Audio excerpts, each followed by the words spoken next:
Hello, bonjour à tous. Vous allez m'excuser aujourd'hui pour ma voix qui est un peu enrouée à cause de la grippe, mais on va toujours communiquer, n'est-ce pas? C'est un plaisir de pouvoir encore partager avec vous sur l'entrepreneuriat pour pouvoir aider les uns et les autres à pouvoir commencer une entreprise et ceux qui ont déjà commencé l'entreprise à pouvoir continuer parce que le tout n'est pas de commencer, il faut continuer et le tout n'est pas de continuer, il faut arriver. Donc nous avons 3 grandes étapes à parcourir ensemble. Ça va prendre du temps peut-être, mais l'essentiel, c'est qu'une personne puisse y arriver. L'essentiel, c'est que 2 personnes puissent y arriver. L'essentiel, c'est que nous tous, nous puissions y arriver. Bonjour, je suis conseillère Aline, je suis infopreneur. Je parle d'entrepreneuriat durable. L'entrepreneuriat durable qui va nous permettre de pouvoir atteindre ce niveau financier où nous pouvons faire un héritage, bâtir une entreprise en héritage pour nos enfants sur au moins 10 générations. Aujourd'hui, je voudrais que nous puissions parler de la prise des risques. Pour ceux qui me suivent sur mes autres pages, Facebook, TikTok et Instagram, vous savez que je parle aussi de la prise des risques. En fait, on ne peut pas être véritablement un entrepreneur, à mon avis, si on n'a pas le sens du risque. Et je me souviens que j'ai fait une vidéo ici où nous avons parlé justement du risque, du sens du risque. L'entrepreneur doit prendre des risques, mais les risques mesurés, et il doit être prêt. J'ai fait une vidéo sur les finances. Comment est-ce que les gens deviennent riches à partir des finances et à partir de la saisie des opportunités. Alors aujourd'hui, on va parler de la saisie des opportunités, mais on va se demander, est-ce que ça vaut vraiment la peine? Quels sont les avantages? Quels sont les inconvénients de la prise des risques en entrepreneuriat? Que ce soit dans un petit business ou que ce soit dans un business déjà florissant, quelle est l'importance et quel est l'inconvénient de la prise des risques? C'est bon de le savoir pour pouvoir prendre une décision réfléchie en fonction de votre business. Mais avant, je vais te raconter une petite histoire. Alors, lorsque je commençais l'entreprise Kairos Sal, j'ai commencé par Kairos Beauty. Je vous ai parlé déjà de l'aspect Kairos Beauty qui fait dans la vente des cosmétiques et qui est en même temps un salon d'esthétique, un institut de beauté qui fait également dans les formations et tout, pour tout ce qui concerne la beauté. Mais Kairos Sal, je ne vous ai pas encore parlé de l'autre côté, mais au fur et à mesure, je vous parlerai du côté Kairos Sal. Donc, Kairos Sal, qui a commencé par Kairos Beauty, a commencé par une prise de risque. J'ai raconté comment cela s'est passé. Au départ, j'avais besoin de quelque chose pour pouvoir me satisfaire, mais j'ai pris le risque de pouvoir injecter de l'argent dans cette entreprise pour la commencer. Ce qui était positif, si on veut parler des aspects positifs, ce qui était positif, c'est que j'ai eu l'argent pour faire des achats, j'ai eu l'argent pour acheter des intrants, j'ai eu l'argent pour confectionner les premiers produits. Dans la prise de risque, la première chose qui est importante, c'est que tu as un capital quelque part, que tu as gardé pour pouvoir attendre ce moment. Et donc, l'avantage que tu as, c'est de découvrir un nouveau marché, de découvrir un nouvel environnement commercial et d'avoir les moyens de pouvoir t'y lancer. Parce que je n'étais pas pressentie dans le domaine, puisque mon domaine n'était pas le domaine de cosmétiques et autres. Donc, je n'étais pas pressentie là-dedans. En tant qu'enseignante, je ne rêvais pas vraiment rentrer dans ce domaine-là. Mais j'ai eu une opportunité.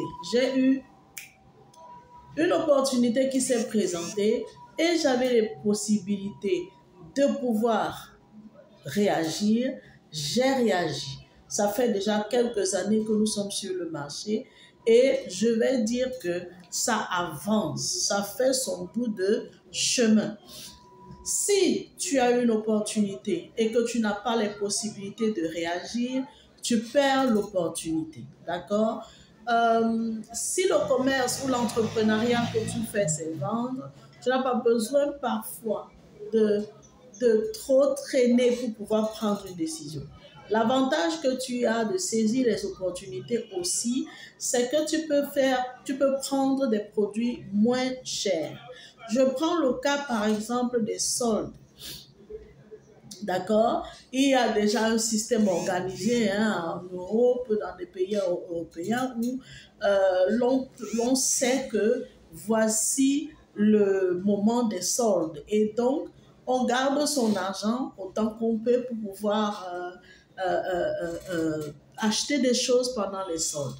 Dans le domaine africain ou dans l'univers commercial africain, il n'y a pas une période fixe où on va vous dire, voici la période des soldes dans tel magasin. Donc, il faut être éveillé, il faut être aguerri, il faut toujours être proche de là où l'information se passe.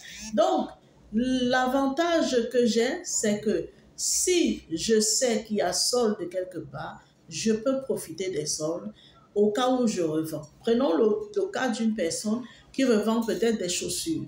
Vous revendez des chaussures, mais vous avez un fournisseur ou deux. Je recommande souvent un minimum de deux. Vous avez peut-être deux fournisseurs. Et à un moment donné, l'un des fournisseurs fait une solde.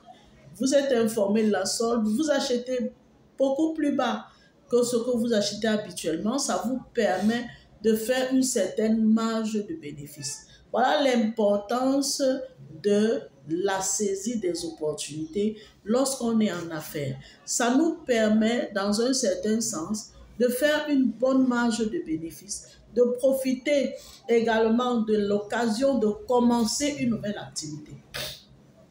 Pardon, dans mon cas, par exemple, c'était l'occasion de commencer une nouvelle activité.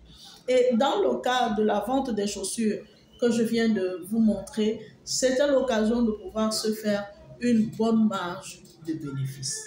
D'accord? Vous pouvez également saisir des opportunités sur d'autres choses.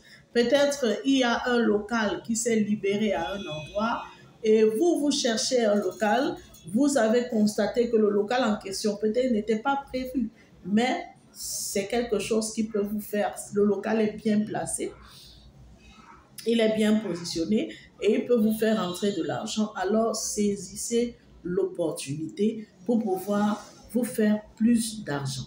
Donc l'avantage majeur que je veux mettre en avant ici, lorsque je parle de la saisie des opportunités, c'est réaliser plus de marge, réaliser plus de bénéfices, s'ouvrir, s'étendre, étendre le réseau de notre business pour pouvoir réaliser plus de bénéfices.